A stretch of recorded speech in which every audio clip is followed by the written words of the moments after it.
Bismillahirrahmanirrahim. Elhamdülillah ve salatu ve selamu ala Resulillah. Bugün Kurban Bayramı. Bayram namazımızı eda ettik. Milyonlarca hacı kardeşimiz şu an Mina'da büyük şeytanı temsili olarak taşlamaktadır. Bizler de burada kardeşlerimizin düzenlemiş olduğu bir şeytan taşlama merasimi oldu. Aslında şeytanlar aramızda hala dolaşmaktadır. Özellikle aylardır Filistin'de, Gazze'de bir katliam yaşanmaktadır. Orada kardeşlerimiz soykırıma uğramaktadır.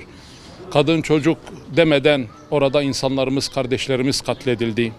Müslüman alemi olarak bizler hakikaten bir bayram sabahına ulaştık ama içimiz kan ağlıyor. Buradan iki tane büyük şeytan, Amerikan ve İsrail'in ve onların başındakiler temsili olarak taşlandı. Cenab-ı Allah bizlere onların böyle gerçek bir şekilde taşlanacakları, başlarının ezilecekleri, perişan olacakları, Rabbimizin onları helak edeceği ve Müslüman kardeşlerimizin intikamlarını almayı bizlere nasip ve müyesser eylesin. Bizlere o günleri göstersin. Allah cümlemizden razı olsun inşallah.